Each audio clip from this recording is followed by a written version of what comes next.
Tenemos al intendente Jorge Macri. Hola Jorge, ¿cómo te va? Anabelia Cerezo, Dani Leche te saludan. Buen día, ¿cómo les va? ¿Cómo están? Bien, un placer tenerte. Gracias por tu tiempo. Vicente Igualmente. López, ¿va a ir a la justicia por las escuelas cerradas o no? Sí, estamos presentando un amparo porque al igual que lo que le pasó a la ciudad de Buenos Aires, Sí. el gobernador Kicillof, que no lo dijo, por lo menos el presidente lo reconoció, tomó esta decisión sin hablar con los intendentes de la oposición. Tuvo un Zoom esta semana. Esta semana, el miércoles 13, el martes 13 hubo dos Zoom. Uno para hablar de financiamiento a municipios y el otro para hablar de la pandemia. Al de financiamiento de municipios nos invitaron a todos, al de pandemia solamente a los oficialistas, nos enteramos después.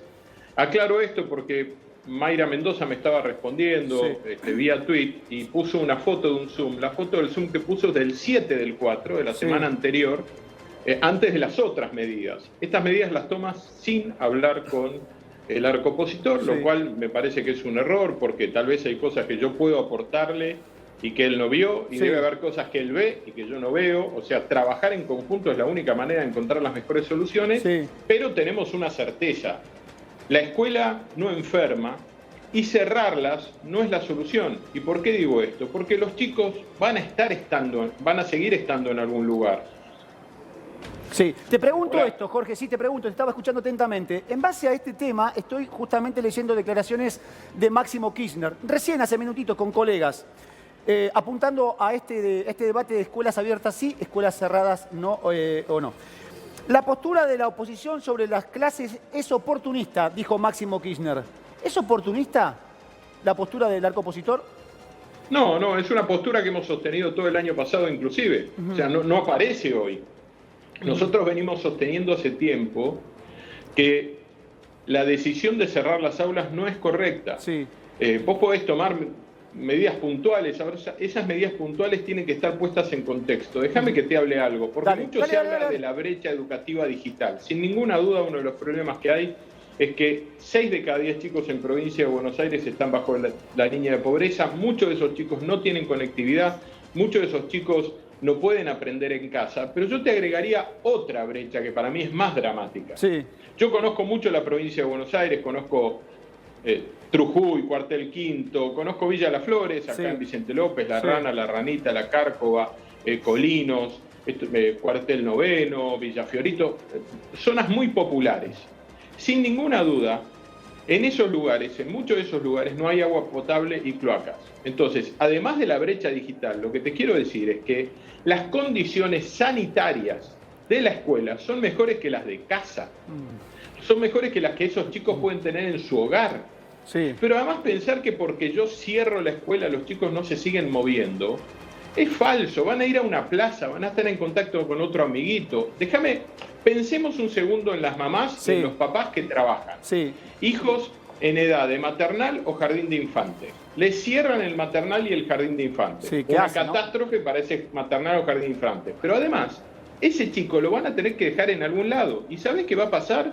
Van a estar todos esos chicos en una casa de una mamá o un papá que no trabaja, o con una abuela, o peor todavía, en alguien que les cobre de manera ilegal para tener a los chicos. Con lo cual, pensar que cerrar un aula resuelve el problema, hace que los chicos desaparezcan, es no entender el día a día de la gente normal, del laburante. Te quiere hacer una consulta Fede Águila. Dale, Fede. Intendente, ¿cómo le va? Le quería consultar sobre la estrategia judicial que va a implementar desde su municipio para ir contra el decreto. La ciudad puso sobre la mesa el tema de la autonomía, por un lado, ¿sí? Y pidió un recurso de amparo ante la Corte Suprema. ¿Ustedes por dónde van a ir? ¿A dónde lo van a presentar? Y si deberían ir primero contra la provincia. ¿Cómo sería esa estrategia? Y si cree que va a tener alguna resolución en el corto plazo, porque esta medida empieza a regir a partir del lunes.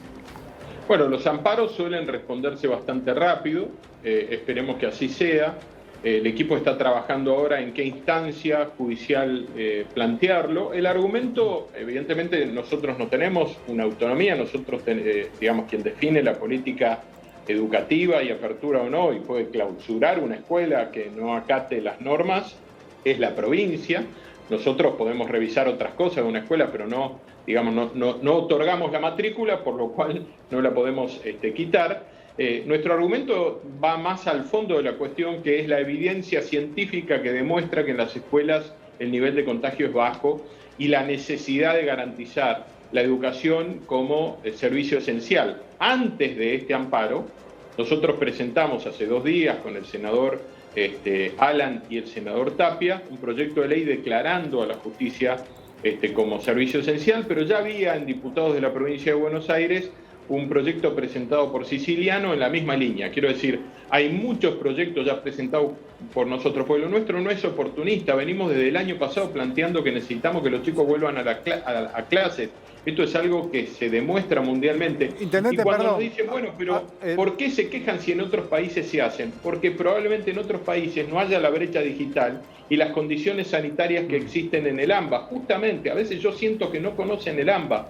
3 de cada 10 chicos viven en condiciones físicas, ambientales, muy complejas. La escuela es el mejor lugar sanitario y educativo en el que pueden estar y les sacan eso.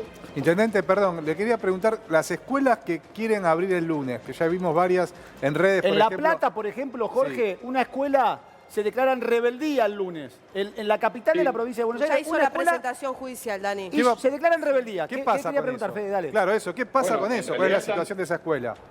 Están presentando un amparo también ellos. No hay rebeldía. La justicia es un ámbito de la República. Yo no me estoy declarando en rebeldía como municipio, como una escuela que plantea un amparo. No. Se declara Estábamos, en rebeldía. justamente, Intendente, lo que estábamos diciendo es que algunos colegios ya han presentado amparos judiciales para permanecer abiertos, y estamos hablando de el AMBA, a partir del día lunes. No hablamos de rebeldía, sino, bueno, es quizás un término que uno utiliza para hablar más vulgarmente, entiendo. pero no nos queríamos referir a eso. Pero no lo digo mal, lo digo para agregar. La República tiene 3 poderes. La justicia es uno de ellos. Cuando hay diferencias entre 2 de los poderes, la justicia es una instancia para tratar de saldarla. Y me parece que es derecho nuestro como municipio y de una escuela o de una institución plantear una discusión judicial, como a veces hay alguien que la plantea respecto de la municipalidad, o la municipalidad la podrá plantear respecto de un privado que no respeta una norma, ¿no? Alguien que construye lo que no tiene que construir, tengo que ir a la Esto, justicia. Intendente, sería una parte de la discusión. Ahora, me parece que todavía no comenzamos a hablar de la otra parte, la A parte ver. sanitaria. Estamos en Sí. una ocupación en el AMBA de entre el 75 y el 80% aproximadamente.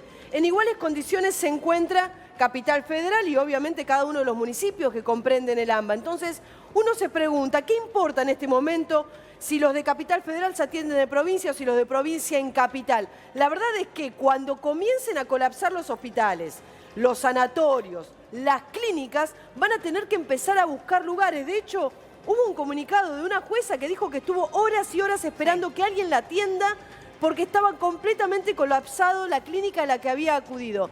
Entonces, el tema de los colegios está bárbaro. Ahora, ¿qué es lo que pasa con el tema sanitario?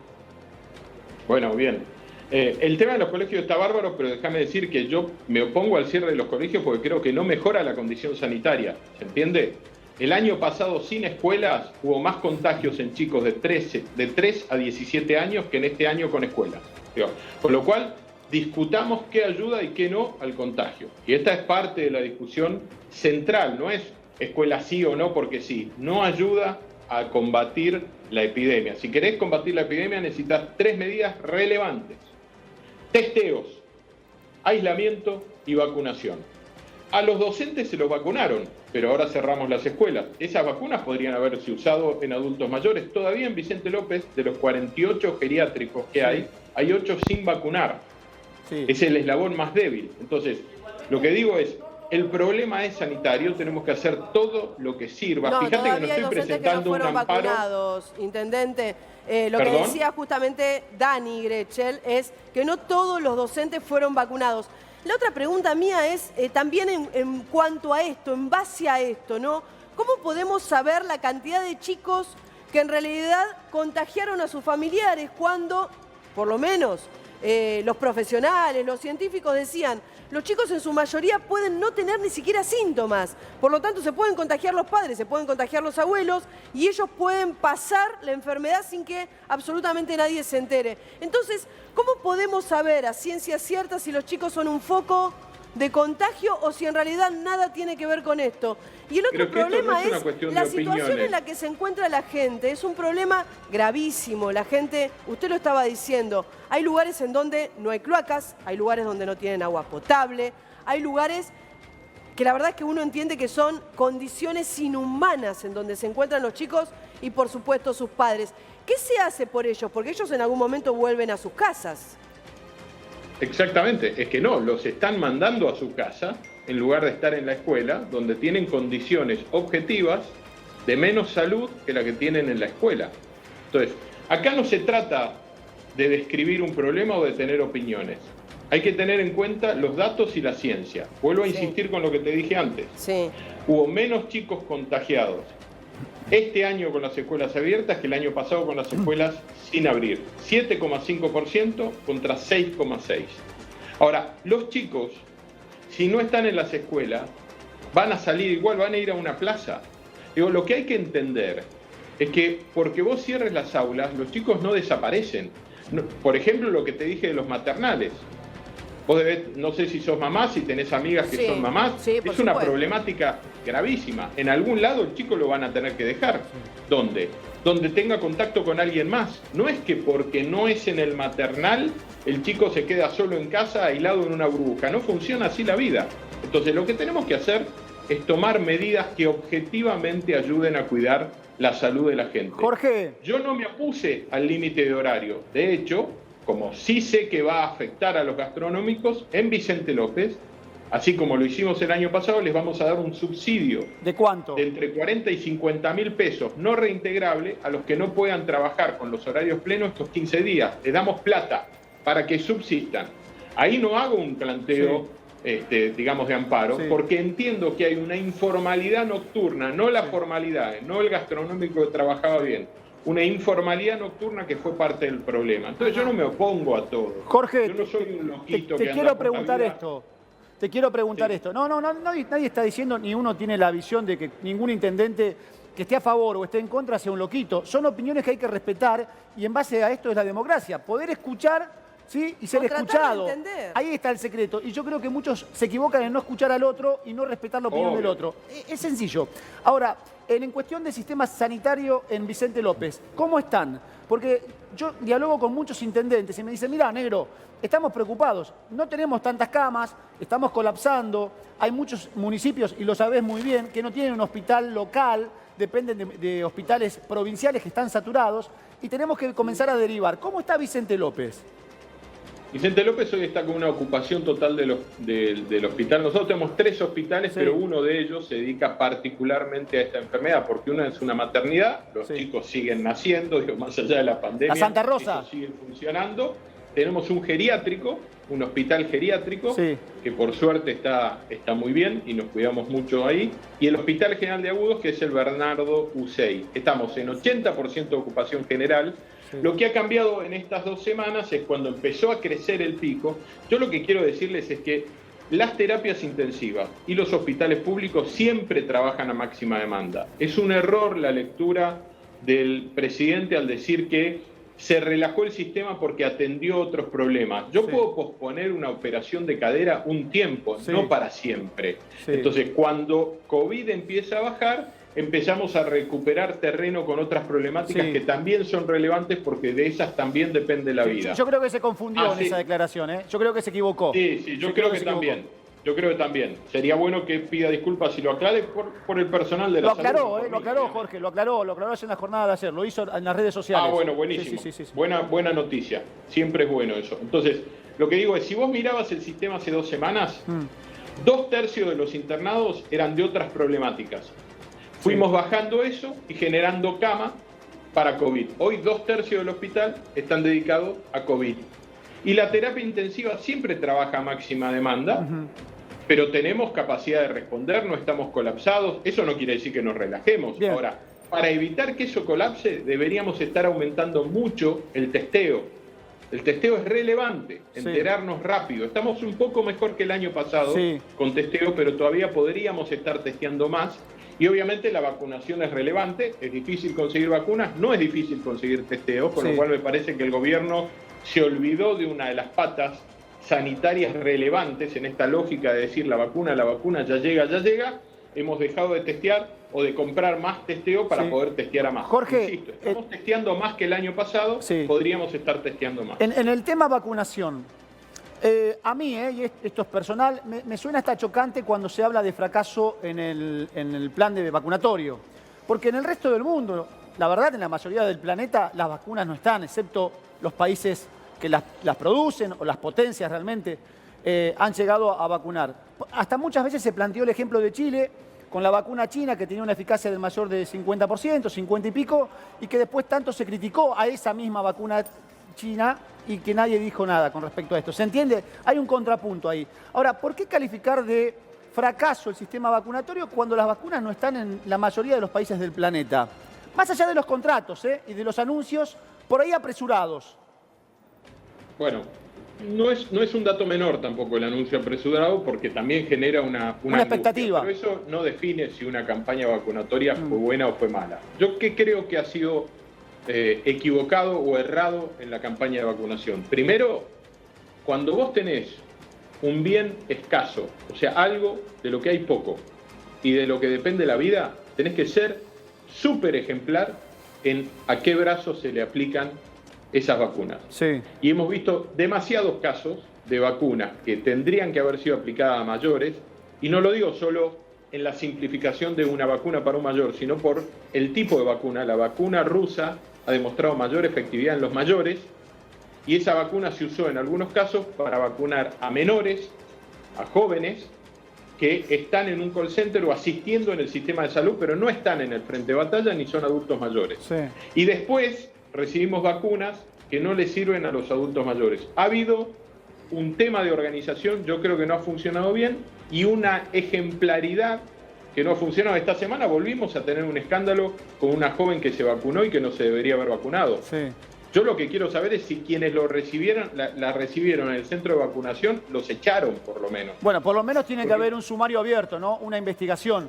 No cualquiera puede falsificar un documento, decir que es personal esencial, personal de la salud, y recibir la vacuna. Te llames como te llames y respondas a quien responda. Esto está mal. Lo mires de donde lo mires, de un lugar o del otro, del oficialismo o del opositor. Esto es lo que le hace mal a la Argentina. Esto es lo que realmente le hace mal a la Argentina. La doctora Tamara Besares te quiere hacer una consulta, Jorgito. Sí, cómo no. Sí, intendente, buenos días. Quería saber si cuando declararon la esencialidad de la actividad educativa, tuvieron en cuenta aquellos docentes que en realidad no están de acuerdo con la vuelta a clases, con la presencialidad de las clases, porque denuncian que han tenido muchos contagios y que en realidad los números que se manejan no son tal los que se dan a conocer, especialmente en el AMBA. Más allá que esto afecta al derecho de huelga, el tema de la esencialidad afecta a lo que podrían plantear en un derecho de huelga. Perdón, pero me parece que son dos cosas distintas. El derecho de huelga no se afecta con esto. Hay mecanismos donde ellos pueden hacer planteos de orden sindical que pueden permanecer. De cualquier manera, el mecanismo que hay hoy de presencialidad parcial, porque no hay presencialidad absoluta, ¿no? No es que estamos discutiendo que las escuelas se llenen como antes, que todos los docentes, permite que el docente de riesgo o el docente que hace un planteo conceptual respecto de por qué no me he vacunado, siento que tengo riesgo, no puedo estar, la cantidad de chicos que hay en el aula permiten acomodar eso tranquilamente. Esos docentes suelen ocuparse a dar apoyo escolar a distancia o ser parte de los docentes que educan cuando hay virtualidad. A mí me parece que eso se puede cuidar de manera absoluta, y lo digo conociendo el sistema, porque en Vicente López no solo hay escuelas provinciales o privadas, tenemos un sistema de educación municipal muy potente, tenemos 16 maternales, 10 jardines de infantes, una primaria municipal y una secundaria municipal con 1000 chicos, que es el Paula Albarracín, la mejor escuela pública de la provincia de Buenos Aires, dicho por todas las evaluaciones, que tiene hasta bachillerato internacional, egresan chicos que pueden ingresar ya con un examen dado en inglés a cualquier universidad del mundo. Entonces, hemos encontrado ese mecanismo. Hay docentes que te plantean, mira, yo no me siento seguro, el director, el equipo directivo encuentra el mecanismo para que dé las clases a distancia, para que dé apoyo escolar. Eso se resuelve sin demasiado problema. Se resolvió estos días. Intendente, en Francia llevaron adelante un plan que lo llamaron como un shock. cerraron absolutamente todo durante 3, 4 semanas y tuvieron resultados positivos. Si esto que se está llevando adelante fuera únicamente esto, supongamos que es el cierre durante 2 semanas y después las actividades van nuevamente abriéndose. Yo la verdad es que entiendo, y de verdad tengo una hija que es universitaria, la otra que está estudiando en el colegio primario, que es necesario, pero de verdad entiendo que es necesario. Desde el contacto con los chicos hasta el encierro termina siendo psicológicamente algo que perjudica a los menores y a los chicos que son mayores también. El contacto, jugar, hablar con su maestra, aprenden de otra manera. Entonces, a ver, si fuera únicamente 2 semanas, ¿sería tan perjudicial también?